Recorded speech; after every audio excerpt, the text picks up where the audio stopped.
Well, good evening and welcome to Queer News Tonight. This is the world's first and only LGBTQ+ daily evening television news.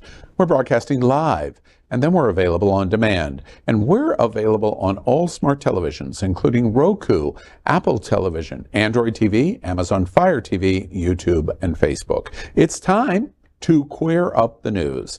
It's Monday, March 27, 2023. We're live and literally out of the closet and into the headlines. So many of your important stories we're going to tell this evening on Queer News Tonight.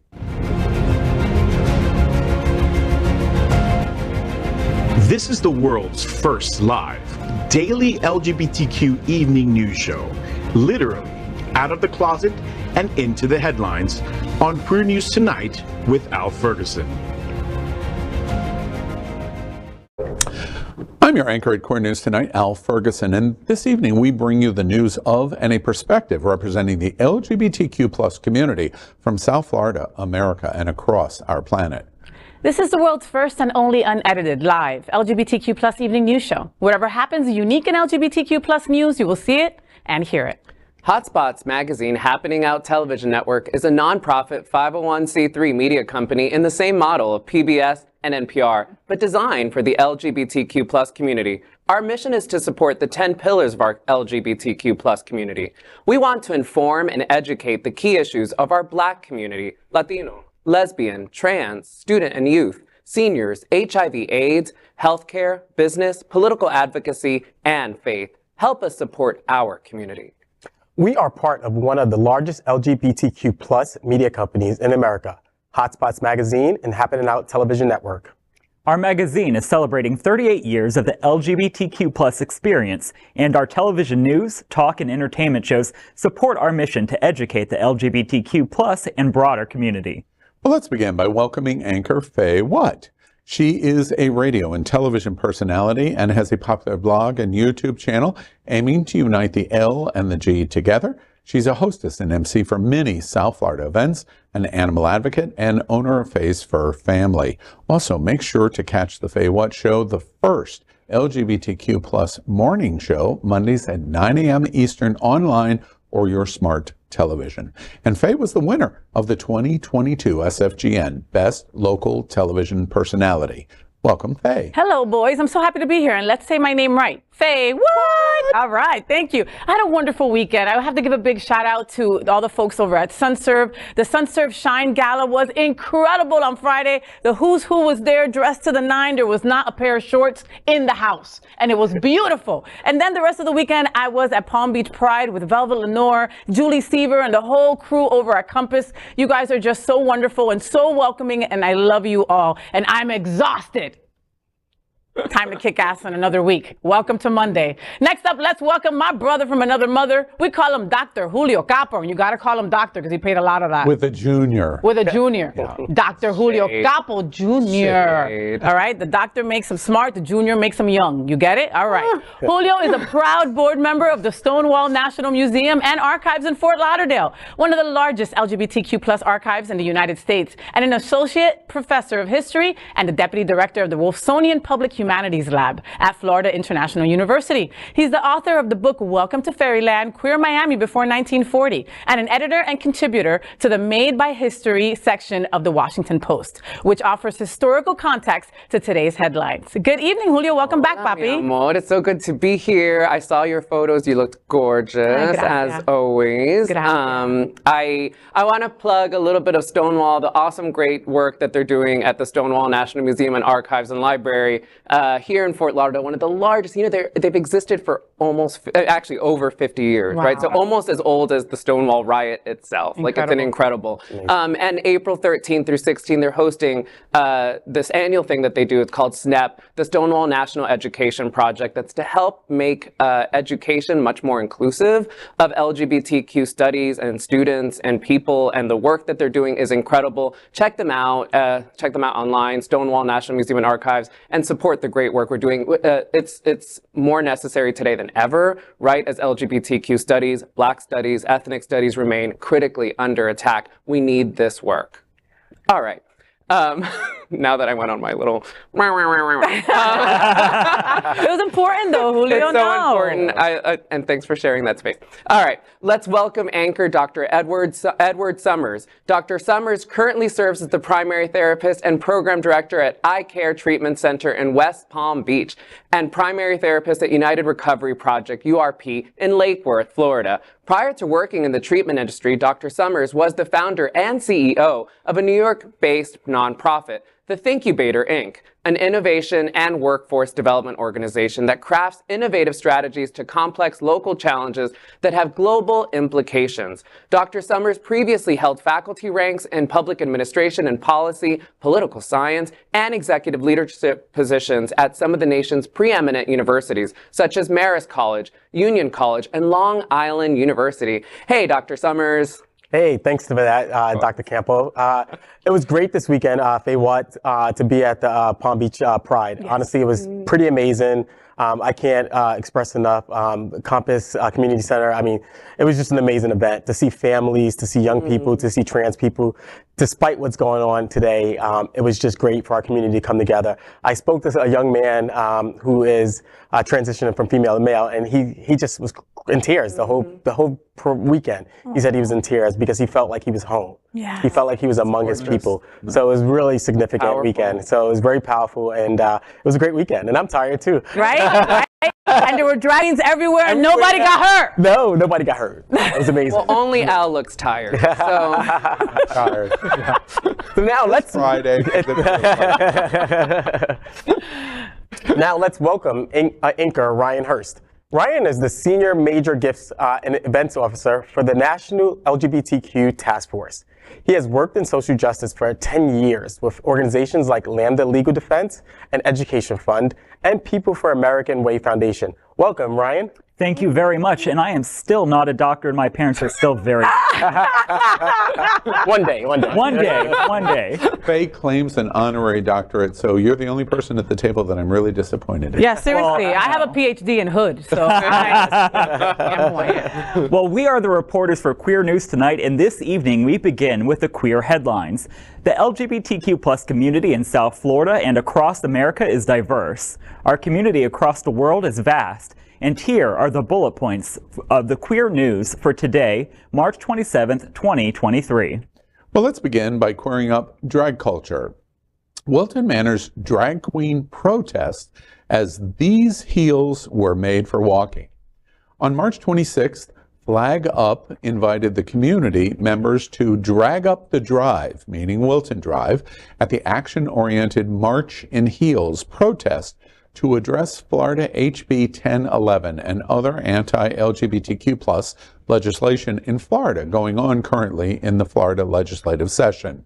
This was way more than just a march, as participants dressed in heels. Some wore pride apparel and some draped themselves in pride flags. The purpose of the event was to take action.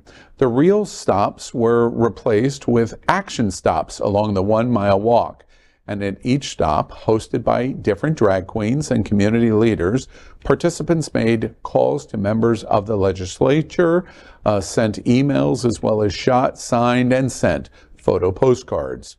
The walk began at the Pride Center at Equality Park, heading up Dixie Highway to 5 Points, and then on to Wilton Drive. The event concluded with a program at Hunter's Nightclub. The goals of the walk were to give a large and loud shout out to elected officials in Tallahassee. We're going to fight. To register voters, to register mail-in ballot voters, and to educate the larger community about the attacks from Tallahassee on the entire LGBTQ plus community. This is a good start. Yeah. Good start. Chris Caputo, I know there were many people involved in this. You sometimes tag a single voice, and I'm going to do that. Chris Caputo, City Commissioner for Wilton Manors, was one of the big voices behind this.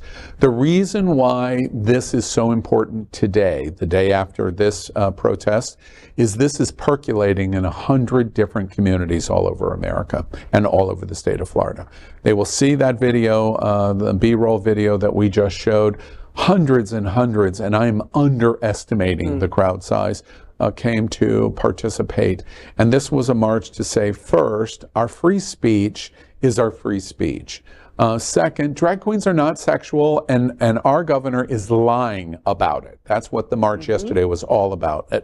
Our advocacy organizations are going to pay attention to a grassroots event like that and start to say, okay, in addition to what our traditional approaches of advocacy are going to be, here's something new in our arsenal that we're going to take. So from connection to connection to connection, this was a bullseye. And I loved, above everything else, it helps activate those voices that we're saying, why aren't you joining us? Why aren't you supporting us? Why aren't you turning out to vote? The first way to get them to pay attention to what is happening to our students, our teachers, our schools, our drag queens, is to make it fun. Yeah. And that's what they accomplished. Congratulations to Chris Caputo, to the community of Wilton Manors, because you helped create something. I've worked with drag queens for a long, long time.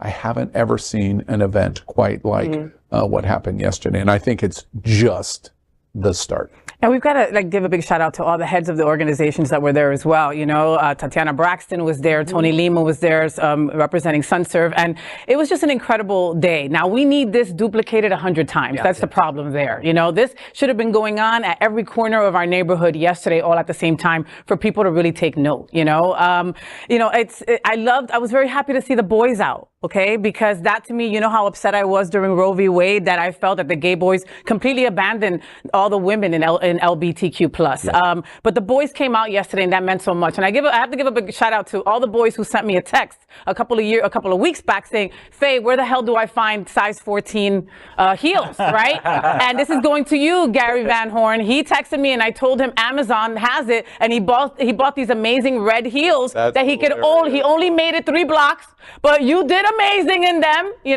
and so big kudos to the boys who came out, and they, stood by those drag queens. The drag queens need to see all of us. They need to see all of us out there, because again, drag queens are not sexualized. It's an art. It's an art. And when any one of us is attacked, all of us are under attack, absolutely. Right? That is like when this is not the first law that's going to look like this. In fact, we've seen dozens and dozens come from the legislature. When Black studies is under attack, when ethnic studies is under attack, when teachers are under attack, we all have to stand united in this space, right? That is that LGBTQ also is a radical form of politics against, right, the forms of oppression that exist in so many different forms. And it's so important to stand with one another. And I just want last thing before I'll shut up. But I love this so much, because there's so much that we can do, and this is a great, as you said, right, a fun way of doing that. But also call your legislature, right? Like that is, your legislators may have said that they're voting a certain way. It doesn't matter. It's still a numbers game. To have it recorded that you have opposition to a particular law, even after it's passed,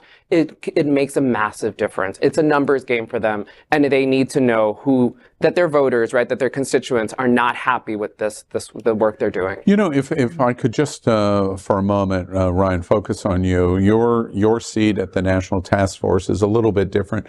Your reaction of the advocacy point, the public advocacy for our LGBTQ community. Your eye on yesterday's event, what does it say to you?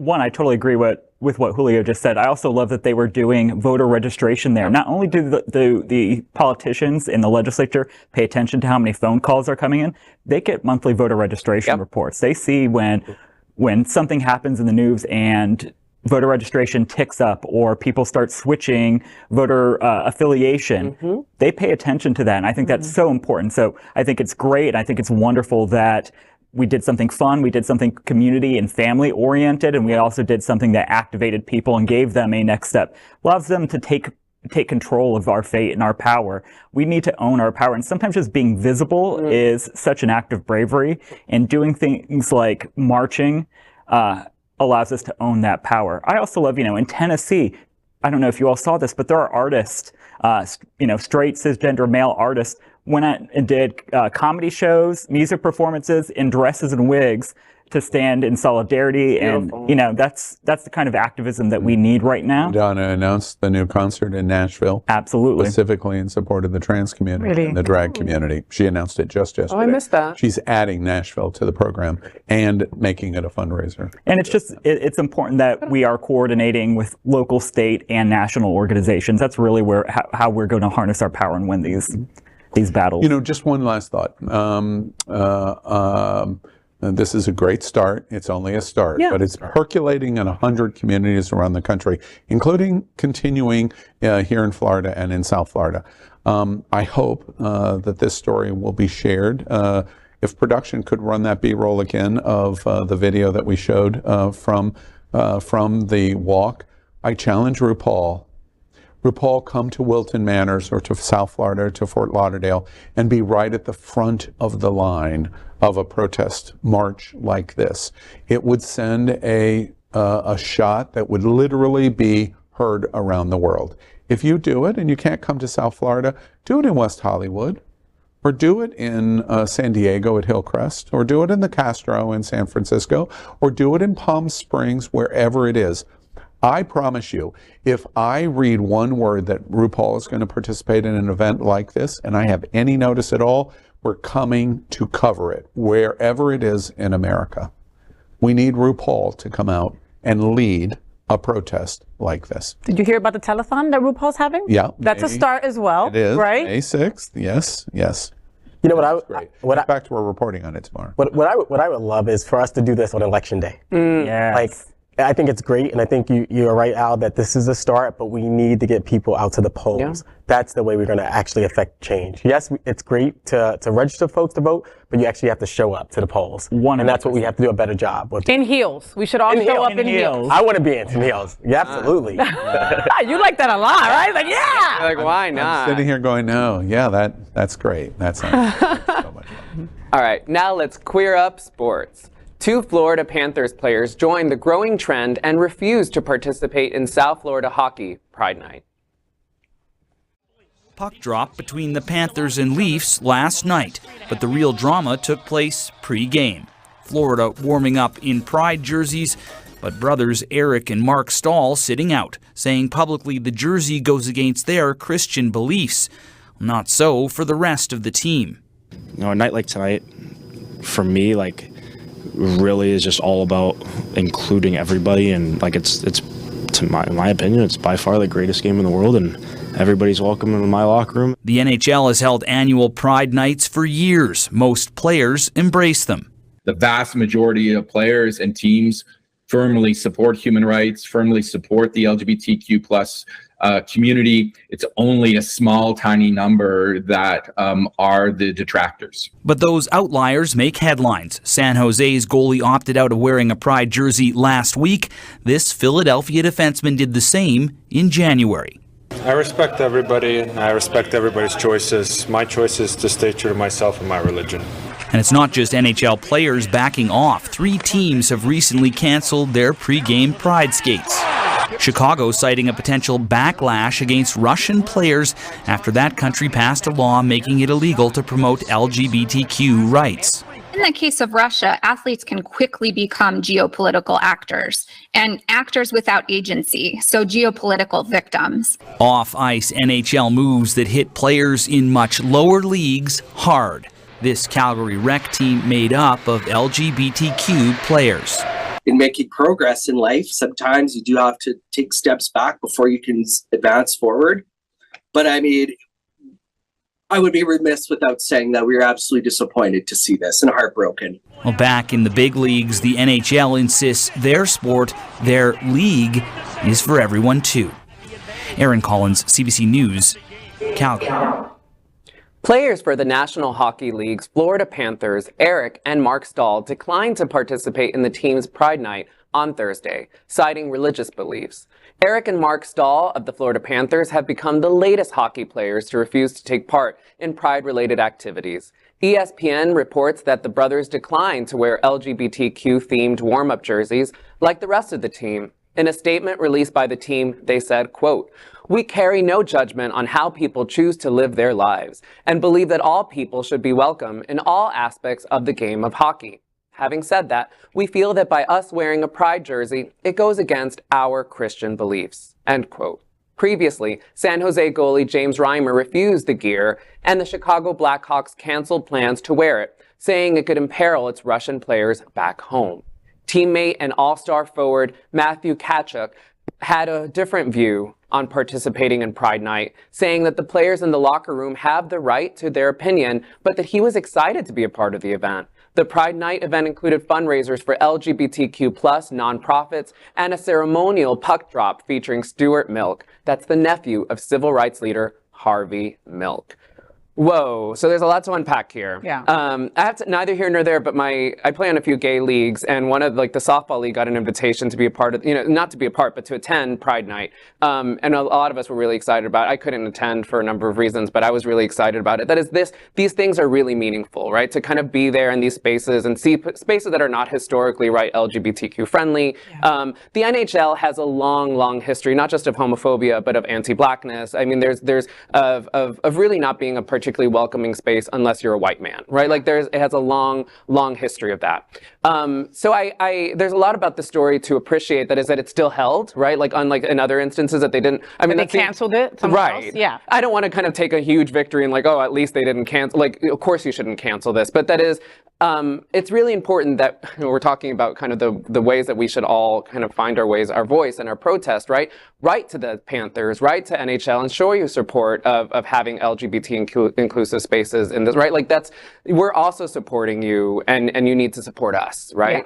Yeah. I'll stop there for now. Just look, I don't like hockey. It's cold, and I don't like hockey. The only interesting part of it is when teeth go flying and when people fight. That's it. Okay. When I think of hockey, I unfortunately put them in the same category as NASCAR. Okay, which are just to me very transphobic, homophobic, racist. Toxic masculinity to the fullest. So these boys, you don't want to be a part of it? Bye, kick rocks, don't be a part of it. I don't need your nasty energy out there anyway. Yeah. Now, again, I've played in sports, softball, U-Haul, I get it, okay? But when you're a part of a group like this, Capo, you can co-sign, right? These people become your family. And so now you are singling yourself and your brother out. You're separating yourself from the group, and you're going to end up with a hockey stick to your face and lose more teeth. I don't think that's a good idea. That's what I think about this story. What I love about the story, though, is that their teammate embraced it. Yeah, absolutely. And I love his comment. I love the fact that he was all about it, and he was all about it. He's like, come into my locker room if you like. Yeah, all these sexual undertones. Absolutely, loved it. But I mean, that's the glimmer of hope, right? Like, so on the opposite side, we have the two brothers who are refusing to do this, but then we have people who are willing to speak up against it and be oppositional, and that gives us hope that there's better days ahead. And like you said, I hate hockey too. They're just asking for the puck to their face, right? With their actions. Thank you, doctor. Yeah, you're welcome. I signed on to it. It's a great coping mechanism, right? To quote the great Tu Wong Fu, thanks for everything, Julie Newmar. Yeah. Your approval is neither desired nor required. I think you're absolutely right. It was great that they focused on the teammates that did so. I'm glad that the majority of the team chose to wear the Pride jerseys. Their teammates spoke out in favor of why this is important. I obviously disagree with their interpretation of their religious beliefs, but that's their personal decision. I'm not going to be fazed by it. I want to try to speak in what I think is fact. Eric and Mark Stahl have every right to their Christian beliefs. I'm a Christian. Absolutely. I have a right to my religious expression. There is no question about that. No one is trying to muzzle that. Only Tucker Carlson and Sean Hannity are trying to convince America that that's what the LGBTQ community is really doing. That is a complete lie. So Eric and Mark, you get the right to your Christian beliefs. You're wrong on every single thing after that. 100% after that. The reason is because you link the comment of your Christian right to how you're okay, queer people, because how people choose to live their life is up to them. You get it wrong right from the gate. You make the assumption that being homosexual is a choice. It is not. So you conflate your freedom to religion to choice immediately and therefore make a horrendous and fundamental mistake. Let me take your exact argument of choice. Now it is 1958 and the Florida Panthers, which were not in existence, but if they were, we're going to have a Black Pride Night in Birmingham, Alabama. And you would make the decision based on your Christian beliefs that you cannot have any kind of patch or recognition to the black community in Birmingham, Alabama, and justify it of your Christian beliefs, because that's what Southern Christianity did in 1958. You would take it a step farther, that if the Panthers in Mobile, Alabama, or New Orleans conflated, let's have religious diversity among Christians in New Orleans or Mobile, and let's do something that embraces the Jewish community or the Muslim community. In 1966, you wouldn't participate because the Christian religion would not allow you to do that in 1966, and you could justify it. And finally, even in 1976, if the Florida Panthers were going to do something for Asian Pacific Americans, and we're going to do a special night recognizing the wonderful nature of Asian Pacific or Islanders, you would not do it because there would not be Christian embracement of the Japanese or Chinese or Indonesians in 1976. All based on your standard of choice. You totally get it wrong out of the gate. Homosexuality and being black and being born Jewish and being born a Pacific Islander is not choice. And as a result, you can't use your goddamn religion to justify it coming from a Christian. You totally got it wrong. He told you, Stahl Brothers. Next, let's queer up education. Principal choice fired or resign after students' Renaissance class shown Michelangelo's David. In the name of parental rights, parents, send your kids out of the room or avert their eyes. What I'm about to show you might upset your children. It might frighten your family. So I'll give you a moment. Okay, are you ready? This is a 17-foot tall statue of David, made by one of the greatest artists of the Renaissance, Michelangelo, in the early 1500s. Arguably one of the most famous sculptures in the world. And yes, for the record, David is totally nude. More than 1 million people visit the Statue of David every year. It is the most iconic piece in one of the most visited museums in Florence in Italy. And David's nudity comes with a bit of history. Soon after Michelangelo completed that masterpiece, he also made the Christ the Redeemer statue in Rome and the Creation of Adam fresco for the Sistine Chapel. Both of those works of art are also featuring nude subjects. When the Catholic Church caught wind of all the nudity, the church banned it, launching the fig leaf campaign of art censorship. Some members of the Vatican called for the figure of Adam on the ceiling of the Sistine Chapel. They called for it to be censored.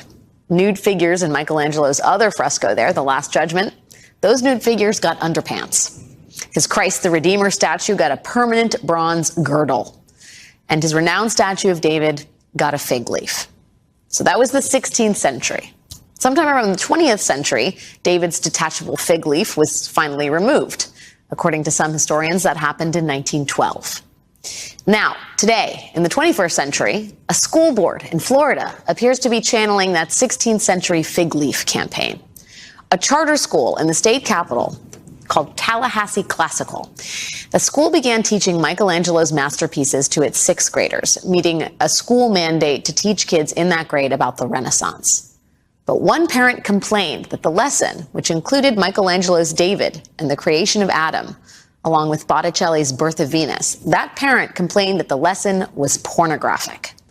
Two other parents complained that they were not notified in advance that the lesson included nudity that might upset their kids. Seemingly inspired by Governor Ron DeSantis' parental rights / don't say gay legislation, that Tallahassee Charter School Board passed a rule last month requiring 2 weeks advance notice for parents of any curriculum that is potentially controversial. Florida charter school principal Hope Carrasquilla told the Tallahassee Democrat that she resigned from her position at Tallahassee Classical School after the school's board chair Sorry about that. About the board chair, Barney Bishop presented her with an ultimatum last week. Resign or be fired. Bishop, a lobbyist and supporter of Florida Governor Ron DeSantis' parental rights in education bill. Sorry, this is sticking on me. My apologies. Al, can you take it over? My apologies. The educational agenda confirmed that he had given her the ultimatum, but would not say why, citing advice from the school's employment lawyer. She believes she was forced out after 3 parents complained about a 6th grade art lesson in which an art teacher showed images of Michelangelo's David and the creation of Adam, along with Botticelli's The Birth of Venus. They claimed that the lesson upset their children. 2 reportedly said they wished they had been notified beforehand, while a 3rd alleged that the lesson was pornographic. Tallahassee Classical School follows the Hillsdale College curriculum, which emphasizes the centrality of the Western tradition in the study of history, literature, philosophy, and the fine arts. The curriculum requires Renaissance art to be taught in the 6th grade. But last month, the school's board passed a new rule requiring parents to be notified 2 weeks before anything potentially controversial is taught. She and Bishop have both said that parents should have been notified ahead of the art lesson in question, but a letter was never sent. You know, I was blessed enough to be able to go to Rome last year. I was able to go with you, Al, and it was such a moving time. You know, I don't consider myself very artsy, you know, there was something about seeing the David that literally brought me to tears, okay? There was something about seeing the beauty and how it captured your soul looking up at that Sistine Chapel. Like, it was just something that I could never put into words, really. But right there, I knew, I'm getting chills right now. I understood why people fight so hard for our history and for art at that moment, sitting, you know, being there in Rome. So when I saw this story, I thought it was, I mean, of course, like everybody here at this table, I thought it was completely ridiculous. I thought it was completely crazy. Like, how do they go this far as to fire this teacher? This is her life, the principal, this is their livelihood. And now you've gone and taking her job away. And basically they gave her an ultimatum. Oh, we didn't fire her. We just told her, you know, she could nicely leave, you know? This is just the beginning of just how horrific our history lessons are going to become more and more, because more and more of our history is going to be taken away, you know, bit by bit. Ryan? What I find ironic is, if you know the creation story in the Bible, when sin enters the world, that's when Adam and Eve first feel shame about being nude. They're not even aware that they're naked until sin enters the world. It's their loss of innocence. These parents projecting sexuality and the idea that the statue of David is pornographic what a terrific is point. taking away a child's innocence, taking away the ability to appreciate beautiful art and making it something dirty and malicious. Yeah. And pornographic. And pornographic. It's, you know, in the early 1960s, in what was kind of a useless ruling, I mean, the ruling was great in some ways, but in other ways, the kind of litmus test for what is pornographic or what's obscenity, the Supreme Court Justice Potter Stewart said, and I paraphrase, essentially, I don't know what pornography is, but I know it when I see it, right? And one, nudity is not pornographic, right? Like, those are not synonymous. It can be pornographic, but nudity is not by definition necessary. Like, when we see this, we don't think pornographic, as you said, unless you kind of inject a particular idea and ideology, all these kinds of things that people insert themselves and their wicked thoughts or whatever, right? I mean, to kind of use the language of not necessarily the day, but of the time. There's just so much I want to say here, because this is there's a lot going on, y'all. And like, the other thing that I think is really important for us to know, and it's kind of hidden in the story, like you may not have caught it, this is a charter school. Charter schools generally are not Another amazing point.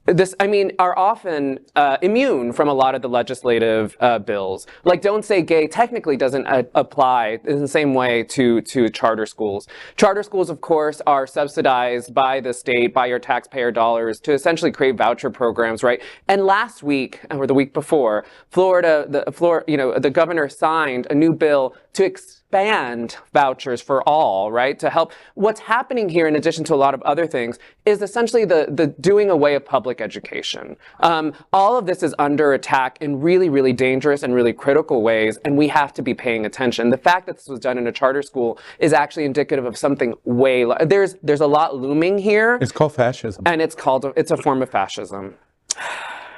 What's amazing to me is that when I've been to Europe and I've studied in Italy, studied in Florence, been to Rome, been all over. And what's amazing to me is the fact that like there's art all over the place. And like what this tells me is that we're trying to moderate what we teach about history, what we teach about art.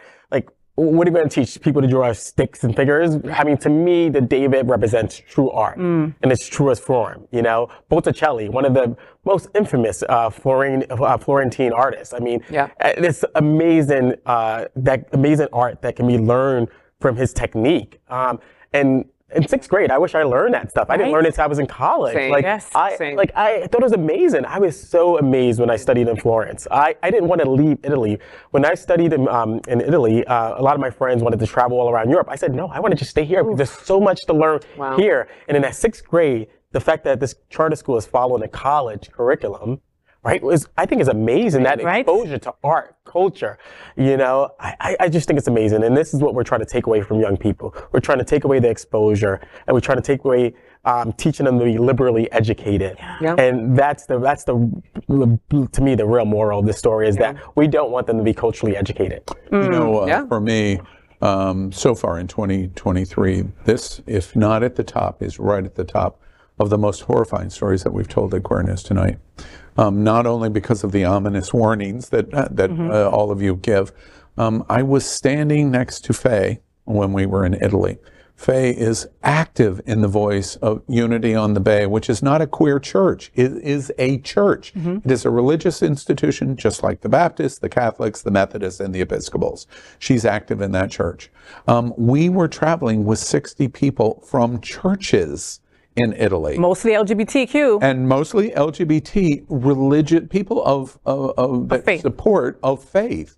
And we have a relatively private experience of art that you saw there in the Sistine, but a special timed admission to see the David at Academia in Florence. And what a beautiful moment that was. And nobody walked in, and when they see the David the first time, there's nobody that goes to the Academia and goes, wow, I'm really loving the fact that I'm getting to see this pornographic moment of the David. It just doesn't happen. The church itself, the Pope in the 16th century places the leaf covers because any exposure is deemed unacceptable. And they recant it 400 years later and apologize to the world. And we are doing in Florida today what was done 400 years ago. Wow. Now that in and of itself should bring us all to a dead stop in being horrified. One place in the world that we've discussed a very similar kind of mentality is the withdrawal of our presence after 20 years in Afghanistan. And what we said was going to happen in Afghanistan to LGBT, what was going to happen to women, and what was going to happen when the Taliban came back to power. What they do is they make the David pornographic. And that is what's going on in Afghanistan, which is what is going on in this charter school in Tallahassee. I define somebody to draw a difference in the approaches that we're watching. One final thought, which really makes me sad. I have been here working and trying to help in terms of propelling news, information, and talk here in South Florida. It is a magnificent LGBTQ community. But my home is Sarasota. And in Sarasota, the greatest showman, John Ringling, has the Ringling Museum and the Katazan and the Oslo Theater, and the signature implementation of the State Theater of Florida and the State Museum of Florida is the statue of David. It's an exact duplicate of the statue of David that you see, that Faye and I saw in Academia and Florence. As a child, growing up in Sarasota, my school, elementary, middle, and high school, went to the Ringling Museum, the State Museum of Florida, over and over and over again. And what's coming? Governor Ron DeSantis is going to prevent that because the David is in the courtyard of the Ringling Museum. My house is on the north wall of the David at the Ringling Museum in Sarasota. My heart breaks for what's going on in our community, because when we say Michelangelo's one of the great art pieces of humanity in history is identified as pornographic, we are on a path that I'm not sure we come back from. That's what this story is telling us. Yeah, one last point before we move on is, I lived right behind a replica of the David. It's in Piazza dei Uffizi in Firenze when I studied there. And to be honest, I never got a hard on looking at David when I went there. Like, I just appreciated it for what it was. It was a piece of art in Florence. All of, Florence's art, but it was a piece of art that I could appreciate. And I studied it. I studied the technique when I was studying in Florence. It's an amazing piece of work, quite frankly. And it's a shame that, bringing it back down in Florida, that we're labeling this as pornography, because it's not. It's artwork. So now let's queer up drag culture. The drag race star Salina EsTitties comes for Ross Mathews. In last week's episode of RuPaul's Drag Race, Salina EsTitties was sent home after performing brilliantly in the main challenge. She gave a stunning and emotional performance, and she served it up in the lip sync, but sadly, it wasn't enough to save her. This may be the case for almost every queen who walks into the workroom. Though most of them take the rejection in stride, that is not the case with EsTitties, who is apparently unhappy about her elimination. While on stage at a viewing event in West Hollywood, she let the audience know how she felt, directed most of her colorful language at one of the judges, Ross Mathews, for his comments and criticisms. Her comment earned her thunderous applause, perhaps because those who were in the crowd agreed with her, or maybe because it was simply funny to hear her drag the judge in such a manner. EsTitties may have been angry, but she also seemed proud of herself and what she managed to do in the show. Ready? Ross Mathews, you can eat my Thank you.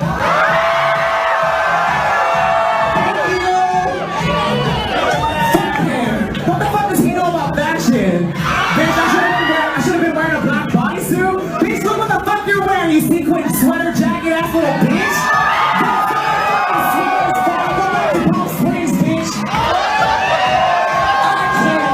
Why is he still on the judges panel? He's not even hilarious. You know that thing when there's a judge on Drag Race, and then they tell the story, and then... That is funny. Okay, I'm gonna stop. Questions? Very interesting and very colorful language, indeed. I think what Salina does here is that she performed well in that episode, to be honest with you. All of them performed well in that episode. And I think that she just minimizes who she is when she degrades a judge like that. Right? Listen, you performed well. Bow out. Just bow out gracefully. You don't have to attack a judge. Just bow out. You didn't win any of the challenges up until that. You made it to the final 6. You should be happy you made it to the final 6. Done. And so just bow out gracefully. Instead, you take the sore loser route. And I feel like that you just was acting like a... And it makes you look ugly. It makes you look ugly. It makes you look like not a team player. You know, the reality is, Salina, you weren't going to win, mommy. You weren't going to win. I'm sorry. And, they were going to send LaDuca home just because she was getting a little dry. She was getting a little boring. We could already know what she was going to do next, right? But talent-wise, come on, you came out with some lobster gloves and I don't know what the hell that was going. And honestly, when somebody said, "Ooh, I want red lobster," I was like, "Oh my God, me too, the muffin." What is this that I'm thinking of? Salina, you made yourself look bad by talking shit about, Ross Mathews. I mean, he's an awesome dude. He's a huge ally and he's awesome. He's a great judge. It just made you look down. You get to tour. The top 10 gets to tour, girl. You're going to have more money than you've ever had before. You get to say, EsTitties, Salina's EsTitties, the Drag Race. You weren't able to say that before. You should have shut the hell up after. Just take the L. Just take the loss. Take the hit. And that outfit that she wore, oh my God. I didn't know what it was. It wasn't even that great. I didn't know if those were nipples or eyes. I was very confused. That y'all know so much about. We're following. We watch. We're obviously. Right. We don't want our gay cards taken away. Are you kidding? And I would. I thought she overstayed her welcome by several weeks. How many times was she at the bottom? She was at the bottom 3 times. 4. And we finally got a glimpse. You know that? Yes, look at Ryan. Everyone but you knows that. And you probably know this too, maybe. But like, I actually found like we only got a glimpse of her personality like that same episode when she was eliminated, and even then it wasn't that great of a personality. Like that is like it was. So this only kind of sours that and kind of confirms like the idea that she should have left way longer ago. Her and Mistress were too much very similar, and Mistress was better than you by a lot, Mama. So again, you weren't gonna win, Mommy. How are you gonna go on stage in front of 100 people and say all this crap about Ross Mathews? It doesn't make any sense, Mama. You made yourself ugly. Are you done? Mommy, you weren't gonna win, Mommy. Also, if you're gonna come at a judge, come at Michelle Visage. I know this is not a popular, but I disagree with her on almost everything. And I'm kind of hoping that they're trying out T.S. Madison to replace her. This is entirely in theory. That's never gonna happen. That's never gonna happen. That is never gonna happen. I want to put this out into the universe, hoping that because Michelle Visage gets it wrong every time. I'm sorry. The reaction. Come at me. With the exception of Rue, Michelle Visage is the show. Oh God. Ryan, what do you think? The reaction was bitter boots. Okay, she was bitter boots. Bitter boots. The message she wrote on the mirror when she was exiting. Yeah, I guess I should have. What was it she said? I guess I got what I deserved. I got what I deserve. Yeah. Well, Mommy, Yeah, I guess you you did. Yeah, right. You said it. You wrote it in lipstick, so it must be true, right? You know Bianca's Rue recap. This is going to rival Bianca's. I've loved watching Bianca do. Yeah, she's awesome. I'm going to change the subject. There's no way I'm weighing in on this because I'll get. We don't have opinions on this. I will get killed outside of this table if I do. One of the things that I do want to say that I think is really interesting, which I don't see so often, your vehement opinion is a minority opinion, because most of the social media context is cheering for her just overwhelmingly.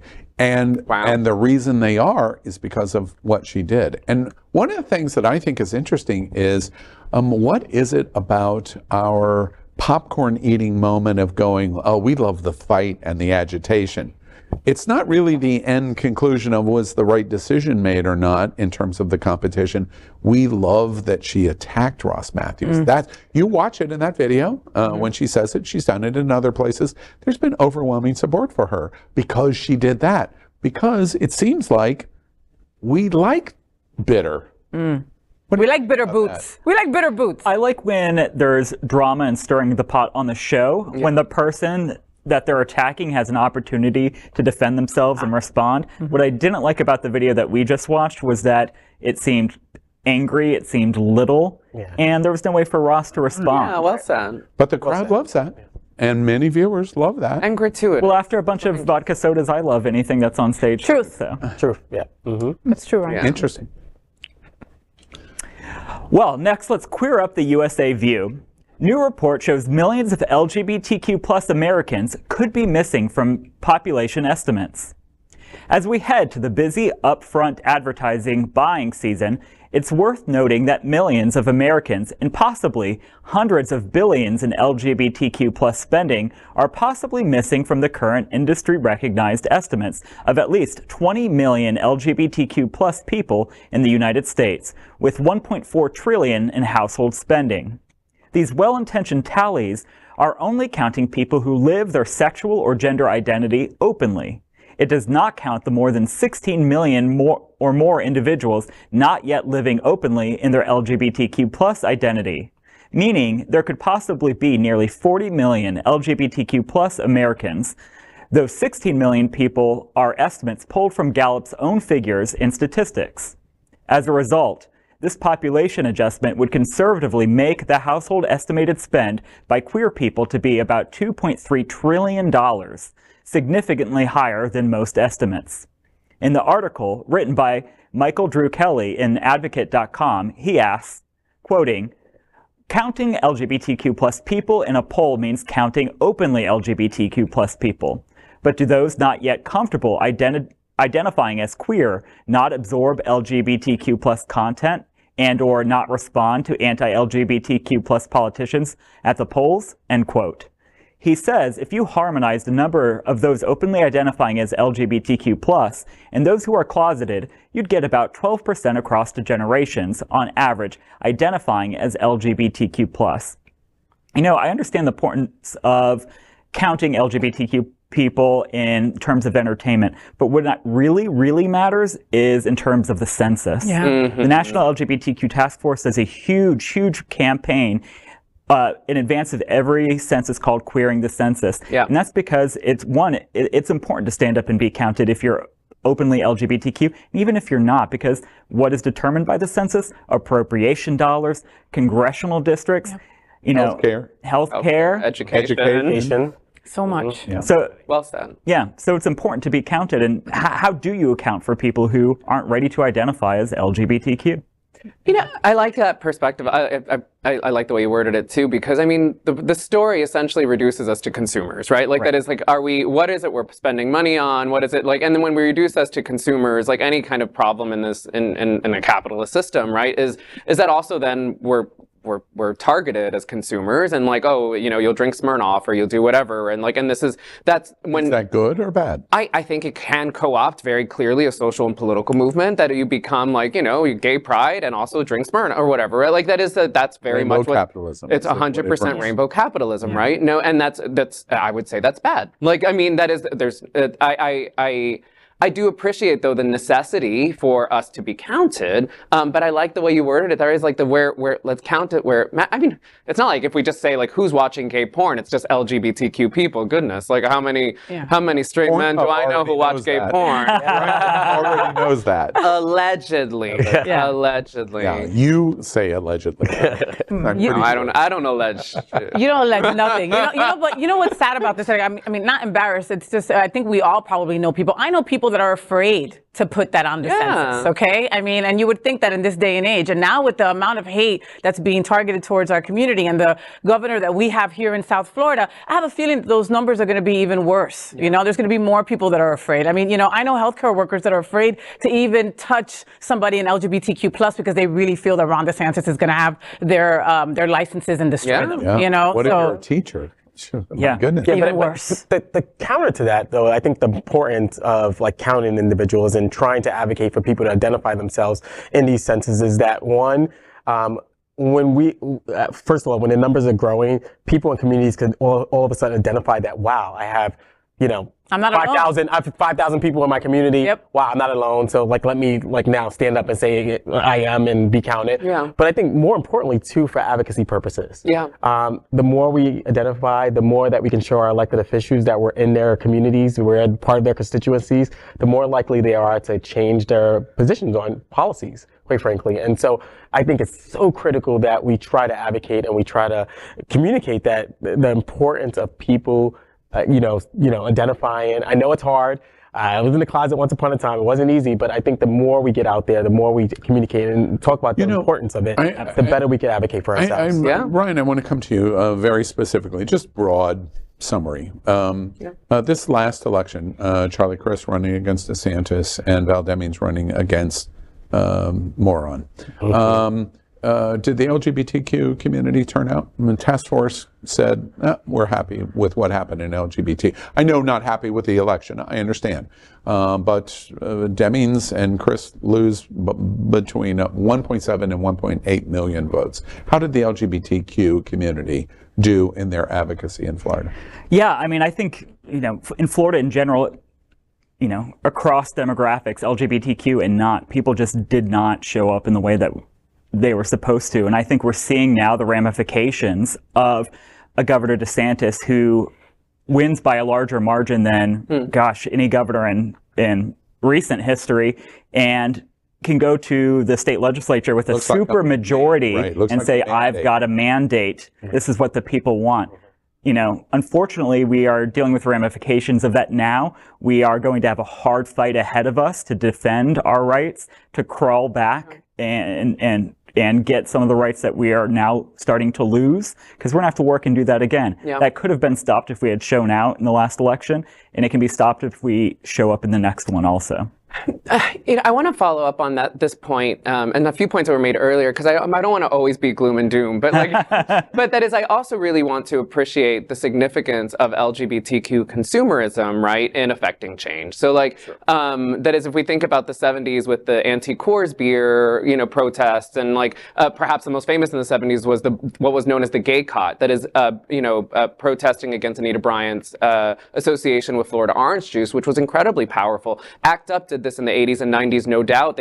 How many, and we have, recently we saw that happen with Disney here in Florida, and right? Florida orange juice in the 70s, for all intents and purposes, withdrew out of the hate space. Yeah. Right. That's what happened. Yeah, they also they stayed quiet, right? But that is, consumer. But we would prefer them shutting up than being an attack. To join. That is, that corporate activism is certainly changing, has changed the face of the game. But also we can flex our economic muscles by deciding what products we buy, where we patronize, and that's an important thing. So to know how many of us there are in that capacity is really important too. I think we get the conversation of this story right, but I just want to do a quick recap as I see it.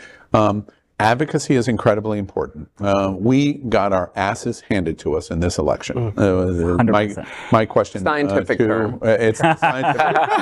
Studied in college classes, political science classes. All right, we got our ass handed to us. But the reason that is important, and the reason why this number, if it's 12%, is important, is because it would naturally lead, like the Black community, the Jewish community, the Latino community, it would naturally lead to power at the polls and power in terms of influence and advocacy.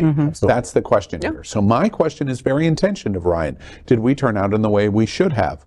No, probably we didn't. No. And as a result, we squandered that power, and now we're marginalized and minimized even greater in the political structure, in the governor's mansion and in the Florida House, and we're watching that in the session.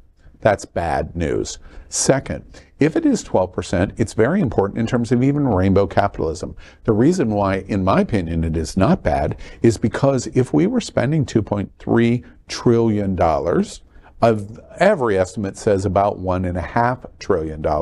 That's very important, because the only thing that's probably more powerful than political advocacy in America is greed in corporate America. And as a result, we are a desirable consumer, which means that X alcohol or X entertainment or X film company or XXX, whatever it might be, a Procter & Gamble or the Florida Panthers or whatever it is, they go, wait, LGBTQ community, rah, LGBT civil rights. What we might also be talking about is we love the spend power of this demographic. Absolutely. And as a result, we create allies in a completely different way. That's what's at play in this story. Now, it probably goes too far. To be honest with you, I appreciate advocates' point of view. In Britain, they're saying it's 3%. We say, generally, the Gallup polling, it's 7%.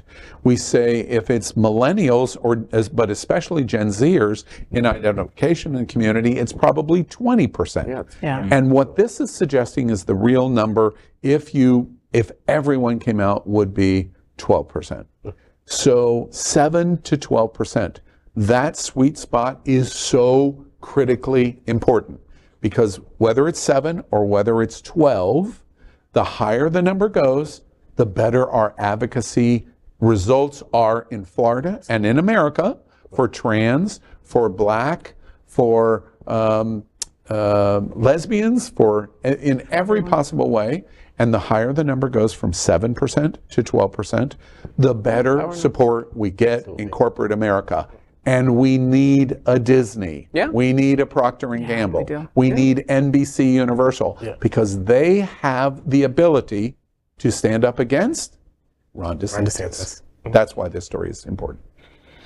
Next, we are proud of our special partnership with Sunshine Cathedral, the world's largest queer church right here in Fort Lauderdale. Supporting that partnership, we're broadcasting from our permanent set here at Sunshine Cathedral at the Happening Out television studios. We broadcast Sunshine Cathedral's Sunday International Service at 10:30 a.m.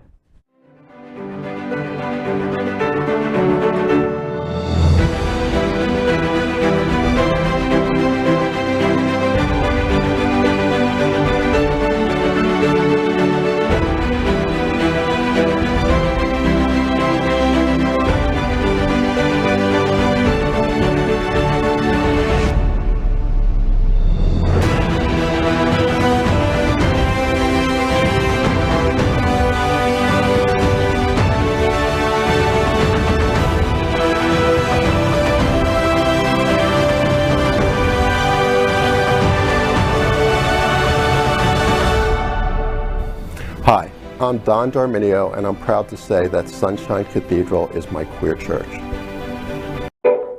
Well, Fox News, Tucker Carlson, and radical conservatives have suggested the LGBTQ plus community has a secret plan. We guess it's for world domination. And we couldn't agree more with that idea. So we're going to tell you all about it with our segment called The Gay Agenda. In this gay agenda, we queer up South Florida and Florida. Unique Wilton Manors LGBTQ plus cigar bar, Tap That Ash, has ribbon-cutting grand opening to huge crowd. Tap That Ash invited all of its patrons and community members for celebrating its grand opening at Wilton Manors on March 26 at 6 p.m. City Commissioners Don Darminio and Chris Caputo were invited to the ribbon-cutting ceremony, while people were enjoying DJ Marky Mark for the great music and Prince Trilla for a fabulous drag performance. The store was jam-packed and full of fun, music, and wine. In the gay agenda, we queer up the worldview. Italy abolished same-sex parents' joint right to be recognized as parents. The Interior Ministry this week forced the city of Milan to automatically stop registering both parents. It reduced parental rights only to the biological parent when same-sex couples register their children with the city. Such registrations are necessary to recognize a range of parental rights, such as authorizing medical treatment or participation in class outings. The national government cited a normative loophole in asserting the limitations on parental rights. The head of Italy's opposition Democratic Party attended the protest as well. Eli Schlein blasted ruling party's ideology as cruel and discriminatory. She vowed to push through legislation in parliament to better recognize and protect the rights of LGBTQ+ families. The government in Italy has abolished the right of same-sex parents to be recognized as the parents of their children. It had not been recognized nationally, but local councils had implemented their own schemes in areas with more liberal and progressive administrations. The Minister of the Interior, Lega Party leader Matteo Piantedosi, broadly equivalent to the role of Home Secretary, has written to such councils ordering them to desist. In day-to-day life, the decision has no impact, but in all life's crisis, the death of a parent, for example, it is a ruling that denies children the chance to stay with their own loving family, instead presses them into state care. Well, that is today's news for the LGBTQ plus community on the world's first and only daily LGBTQ plus evening news show. If our community is important to you, and we know it is, share this news with your friends and family. Are you, like most of America, part of our very large television audience watching this live LGBTQ plus news broadcast right now on Roku, Apple TV, Android TV, and Amazon Fire TV?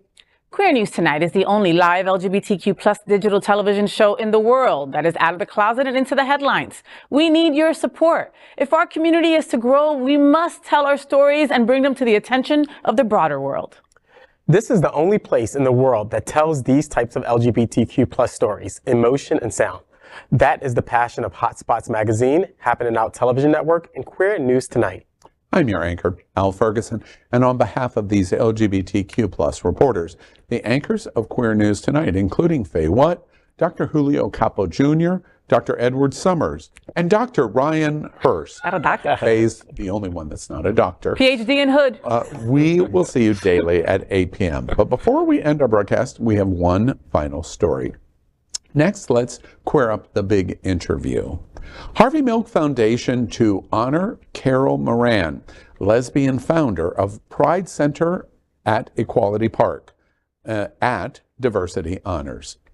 Diversity honors the globally renowned celebration benefiting Harvey Milk Foundation, and the Pride Center at Equality Park will exclusively be hosted at Seminole Hard Rock Hotel and Casino in Hollywood on Saturday, April 1st, to acknowledge those who are transforming lives with their authenticity and advancing inclusiveness.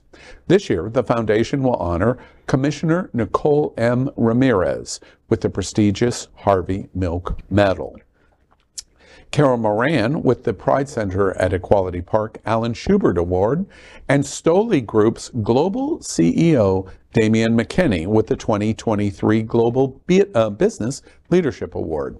Additional honorees for this year's event include Florida State Senator Chevron Jones, drag television star and entrepreneur Latrice Royale, and South Florida Symphony Orchestra's president and CEO Jacqueline Lorber, and music director Sabrina Maria Alfonso. And finally, but not least, the Bears of South Florida. Recently, I sat down with Carol Moran to discuss her contributions to our community and what to expect from diversity honors and the future.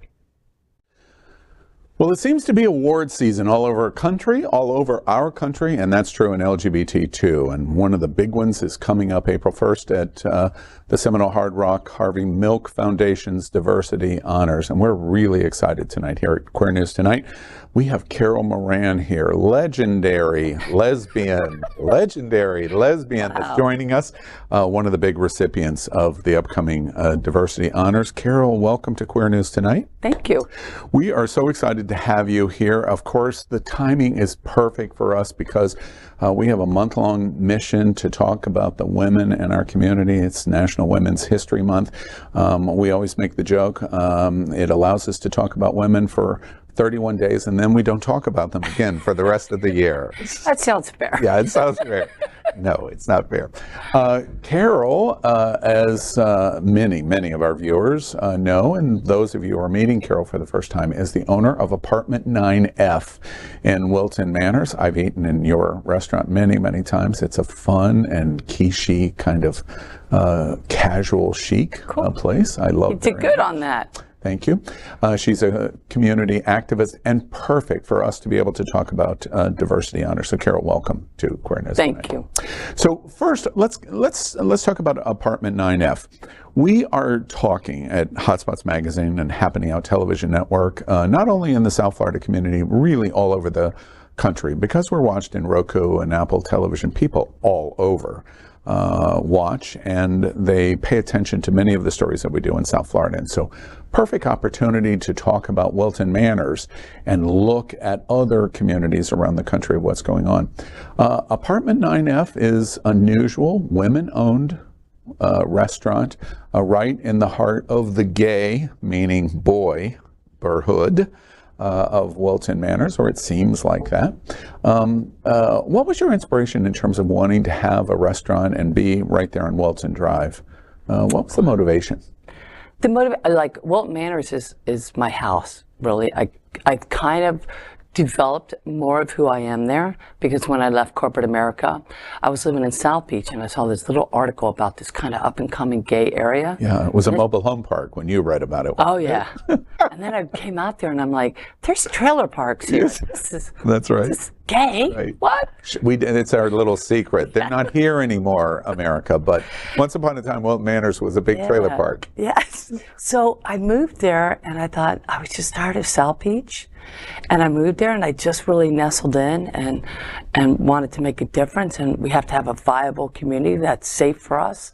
So I had 2 lesbian bars before I went into the restaurant business. But I've always... And tell us the names. Kicks was my first bar I owned with Karen Kelly. Okay. And then New Moon was where, right on the end, back then it was the only 2-story building on Wilton Drive. That's so funny. It's funny. Yeah. Right? So, and then I opened there in 2005, New Moon. And were there many gay guys in community yet? When you came up, there were a lot.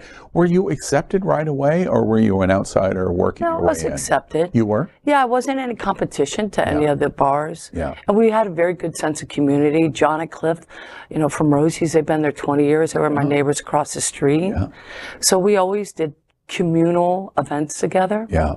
We knew we had to build it. So you got to come to 9F, right on Wilton Drive, right in the heart of Wilton Manors and the business district in Wilton Manors. You're right, almost catty corner across from City Hall and the police department. Anybody gets out of hand, all the police have to do is walk across the street. Exactly. But nobody ever gets out of hand. Unusual in Wilton Manors from my standpoint, because I've been to so many of the neighborhoods, and there's 3 lesbian-owned restaurants on the drive or right adjacent to the drive. Jean and Vera at La Patio. I just ate at La Patio a couple of weeks ago. Chef Josie and Marcy at Bubbles and Pearls, and then your place at 9F.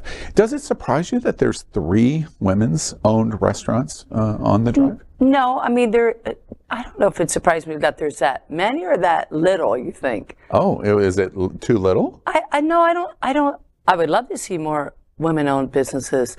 You know, all 5 of us just happen to be lesbian, which is great, and we're comfortable in that neighborhood.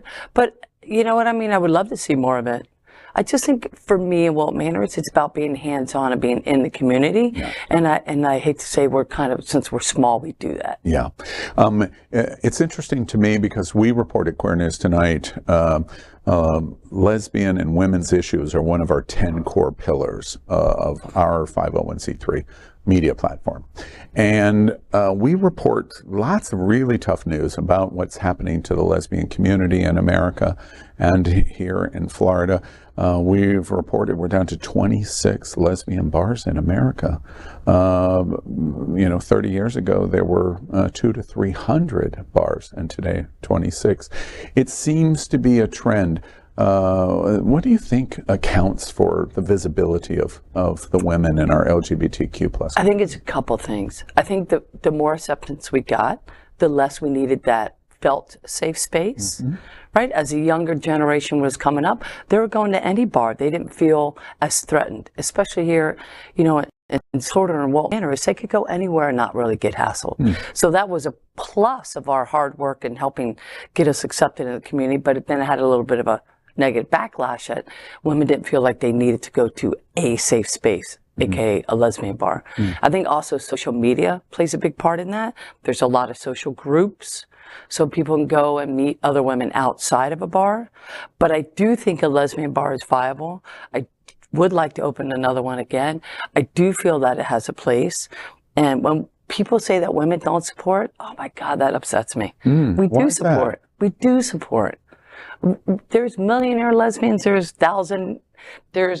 broke lesbians. We're all the spectrum, the same as men. Yeah. We're everything. Yeah, that's interesting.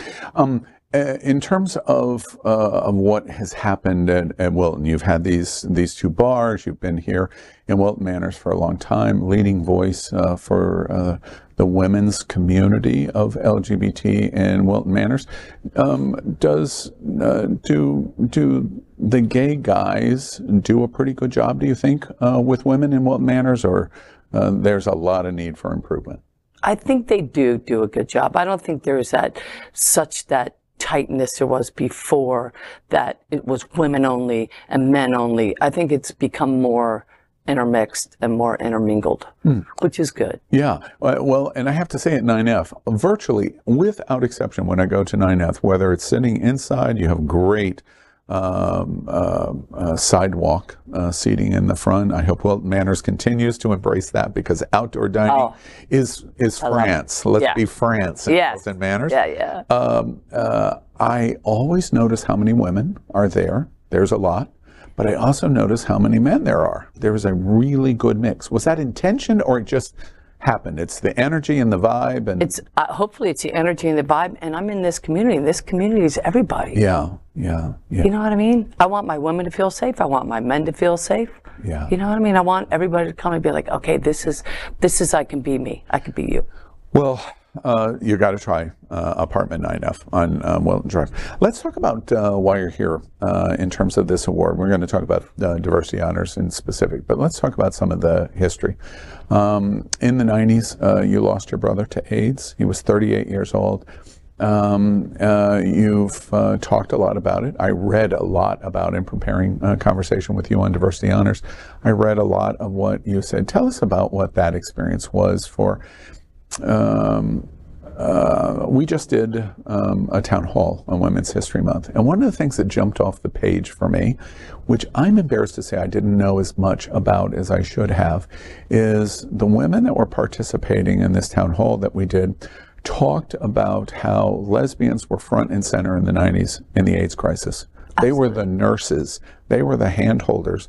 They were the support of gay men that were dying of AIDS, because no one would touch them, and they were afraid of men who had AIDS, and that the lesbian community, like the Marsha P. Johnsons and the Stonewall movement, lesbians were front and center in the 1990s for the gay community. And I was embarrassed to say I did not know that. What was the experience like of going through AIDS in the 90s and the loss of your brother? So in the 90s, I lost quite a few people to AIDS, and I didn't expect to lose my brother. I mean, obviously he was gay and he had HIV, but he was HIV for a lot of years, and it just took its toll, and it made me realize, like, there's no real research, there's no real forefront of this going on. I mean, it took Ronald Reagan, I don't know, 100,000 deaths later to even say it. So when he died, it was such an impactful thing. I was working corporate America. It was time for me to get out. That's how I met my wife. You know, I just figured, like, it's time for me to make a change. One, life is short. Two, I need to make a change for myself. AIDS helped you realize life is short. Absolutely. Yeah. When your brother dies at 38, you're like, that's an awakening. And it made me realize, like, our community needs help. We need to get out there and rock some cages and kick some people around, get them moving. Act up, as Larry Kramer. Yeah, get it moving. Exactly right. Would it shock you how many young LGBT, but specifically gay men, let's say under 30, don't even know what ACT UP is? Never heard the name Larry Kramer? No. It wouldn't surprise you. Nope. Yeah. We live in a very immediate, socially front forward. Yeah. Okay, well, it's a perfect transition. This ACT UP kind of personality of what happened to you in the 90s and the loss of your brother, you start to get into an activism kind of mode. And then I'm reading about, and I told you before we sat down, something that I had never heard of before. I had never heard this word here in South Florida. You were instrumental in launching the Gay and Lesbian Community Center of South Florida. Wait, what the hell is that? I've never heard of that before. Oh, wait, that's the Pride Center of Equality Park. Now I've heard it. And you were instrumental in the capital campaign of creating Community Center. Tell me about that experience. So the Community Center, everybody thinks, oh yeah, I remember that was on Andrews. It started off long before that. It started off in Alan Schubert's garage. It was his kind of birth baby. It was his idea. No, we're going to come back to Alan Schubert in a minute. But, so when I got on board, it was at the Apex Center right on Dixie and Federal. We were on the 3rd floor. We were teeny tiny. Did a capital campaign with J.J. Schmidt, Karen Kelly, myself, Jim Cavea, Maria Kondracki, Jay Hyder. These were all really instrumental, big people. Naomi Parker in the community, Dean Tronsalis, Rob Bodiford. Oh my God, these people were shaker movers. They laid the foundation that they laid the pavement we walk on, pretty much. Yeah. So we did that capital campaign. We were able to buy the building on Andrews. And then with Tramble, the development company, the building company, we were able to leverage and buy that. They bought the land next door. We were supposed to move over there. And ultimately, the sale of that building is what helped Pride Center be where it is. You know, an amazing story. That first implementation on the 2nd or the 3rd floor that you're talking about on Oakland Park, what year was that approximately? Oh, we're going to go 98. Okay. 99. So it's just like, geez. Are you feeling old, by the way? I am. Me listening to it, I'm feeling old. So this starts, and you are, I understand you were the board chairman of this capital campaign program. Yeah, I was the vice president and the president during 2 of them. Yeah. Would it shock? Okay, so it starts there on Oakland, and then a move of growth, then a purchase of property on Andrews, which ultimately to the campus at Pride Center at Equality Park. Do you think it would surprise most of especially the men, the gay men of Wilton Manors? You know, our city commissioners, our mayor's been made, has been gay. Dean Trentalis is gay on Wilton Drive. Do you think it would surprise most of the gay men that are on Wilton Drive tonight that Pride Center at Equality Park started with a board chairman that was a lesbian? Do you think that would surprise them? I hope it wouldn't. I think it would. I think it would, I was going to too. be hopeful and say no, but yeah, I think it would surprise them. Yeah, and why do you think it would surprise And it wasn't just, I mean, before that, there was men on the board. Karen Kelly was the first. I think Karen Kelly was the first female president, then I was second. Yeah. As much as I have to throw her accolades. So I think they would be surprised. Yeah. Please, we had an executive director at one point. It says you don't go to the hardware store for milk, so don't ask lesbians for money. Yeah.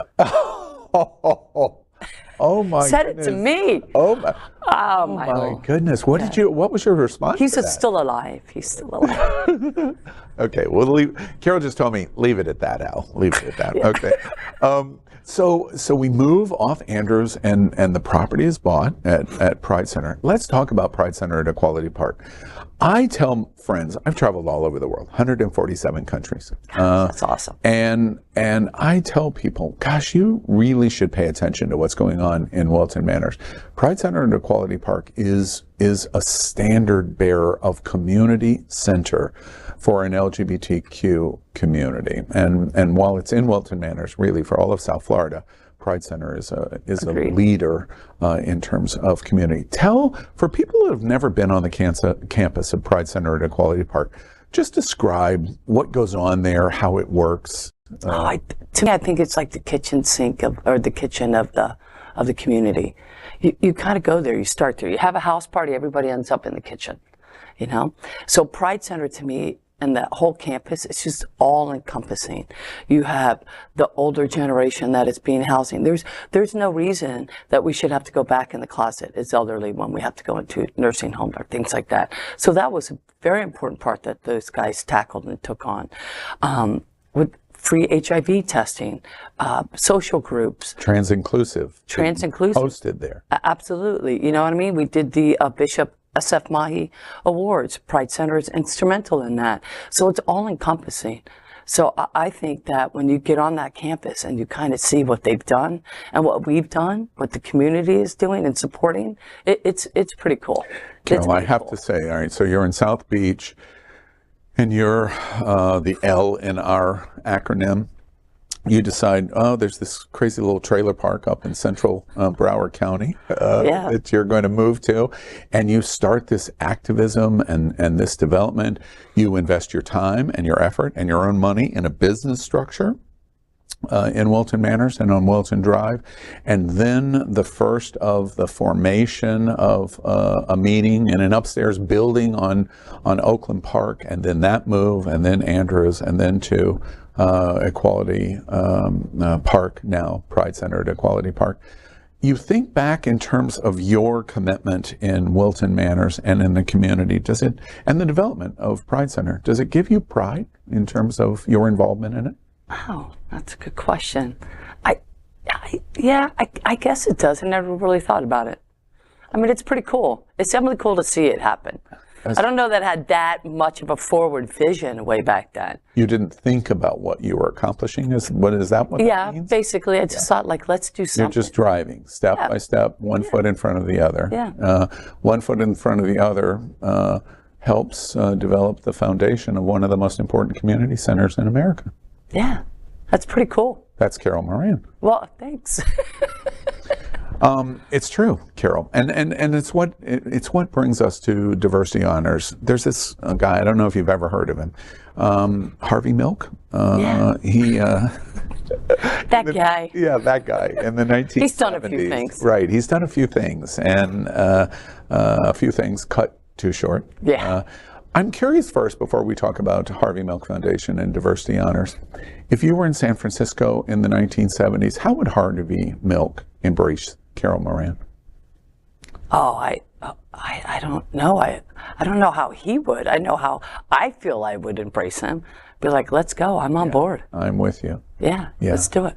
And if Harvey Milk were alive today and saw Wilton Manors, what do you think Harvey Milk would say about a place like South Florida generally and the LGBTQ community and Pride Center at Equality Park? I think he would be proud, or he should be proud. Yeah. Yeah. Would blow his mind, I would think. Yeah. We have some artwork that has him quoted on Wilton Drive, so that's pretty cool too. Yeah, that is. Yeah. All right, Diversity Honors is a partnership with the Harvey Milk Foundation. And Harvey Milk Foundation partners. It's a fundraising effort for the foundation and Pride Center Equality Park. It's coming up Saturday, April 1st, and very exciting because it's at the Seminole Hard Rock Hotel in Hollywood. An amazing commitment on Seminole Hard Rock to be associated with LGBT, the Pride Center, awards in LGBT, to be embraced by a brand like the Seminole Tribe of Florida that owns all of the Hard Rocks in the world, to say, wait, LGBT is really, really important, and we want Harvey Milk Foundation here to celebrate the Pride Center and equality. It speaks volumes. It speaks volumes for community. They hold this event, and it's a fundraising event, and you can get tickets and learn more about it at diversityhonors.org. But interesting in terms of how you're embraced. You're one of the recipients. It's an awards program you mentioned already. You're winning an award called, appropriately enough, the Pride Center at Equality Park Alan Schubert Award. Tell us about Alan Schubert and the Alan Schubert Diversity Award. Alan Schubert was the foundation. He was the vision. He's absolutely the vision of the GLCC. And then we changed it to GLCC SF, which is now Pride Center. Yeah. But he was a vision of it. He had this vision back in the early 90s, and he committed to it. He sold artwork for it. He lived and breathed for this to happen. And why do you think he did that? I think he felt the need and saw a need. Yeah. And he knew there was a need. Yeah. And he knew there was a need beyond him. Yeah. And so this vision and the development, I've already discussed your involvement as a board president and the Capital Campaign board chairman. His vision in terms of wanting to see ultimately to the conclusion of Pride Center at Equality Park, which we've already established, Boys Town, the San Francisco Center, the Los Angeles Pride Center. Pride Center at Equality Park sits in that prestigious shadow of giants in America for LGBT. And that says that this is so important. And then along comes the recipient of the award, Carol Moran. When you heard that news, what was the reaction? I was shocked, actually. Why? When Robert Booth called me, I thought he was kind of kidding, because I take everything with a big grain of salt. Yeah. He's like, Carol, no, you've done the work. You get it. Yeah. I was like, does it give you particular pride? Right, as I said at the top of our interview, we're National Women's History Month. Does it give you particular pride to win an award like this in such a prestigious forum as this, with Harvey Milk's name attached to it? You're making it stressful. Yes, it is. It's funny. I've been given awards, and Nancy, my wife, God bless her, she puts up with me. She's part of the award as well. But for me, this one is pretty prestigious. It's pretty. And I have to say, as a sidebar, my sister's actually impressed, who's hard to impress. She actually texted me and said, "You're getting an award along with the senator?" Like, shocked. So that's pretty cool. Yeah, that's cool. And of course, Carol's talking about Chev Jones, Senator Chev Jones, who is also being recognized. What are you looking most forward to, April 1st, at the award and getting the award presented? What am I most looking forward to? I just think the community coming together, some leaders, some more people being introduced, hopefully some guests that haven't really dived into what the Pride Center is, and for them to get on board with it. And hopefully a younger community seeing that we're at Hard Rock and we're visible and like what's going on over there. And if just one person that's hanging out by the pool and is out there gets a vision of it, that would be great. I'm always curious at moments like this when we see the momentous history of Harvey Milk Foundation and Diversity Honors and Pride Center at Equality Park and the lesbian owner that a long, long time ago saw the vision of the trailer park in central Broward County. I keep poking my friends at City. I know, right? Yeah, that trailer park. Funny because it's been built something spectacular. You're going to get this award April 1st. What's next? You all done and say, okay, I'm finished? Oh, I don't know. It's so sweet when people say, congratulations. I go, oh that's sweet, you know. What's my next? I don't know, just keep doing me, I guess. Yeah. You know what I mean? There's still You're not a lot quitting. of, You're not. There's still a lot of work to do in our community, and there's a lot of work to do just politically for women's rights, reproductive rights. And I even said it the other day, to be honest. I said we're getting tired. The younger generation, they got to get up and get on board. Students got to get involved. Like, come on, we're rolling back Roe versus Wade. We're tired. I marched in '93 on Washington Square. You know what I mean? Come on, let's go. Yeah. It's time to more to do. Yeah, it's time to get rejuvenated. That sounds very Harvey Milkish to me in my ear. Diversity honors. Carol Moran, congratulations to you. Thank you. I'll be there. I'll be watching you accept your award. I assure you, as you're getting that award, and I will be thinking about Women's History Month, and I will be thinking about the women's role in our traditionally very gay, male-oriented LGBTQ communities, and we have to continue to concentrate on making the spaces and the seats available for our women, because they helped us in AIDS, they helped found our human rights march of LGBT, and they helped build the Pride Center at Equality Park. Those are all pretty good things. That's fantastic. Yeah. That's a great way. All right. Carol Moran, thank you very much for being with us. I really appreciate it, and I appreciate all that you do. Yeah.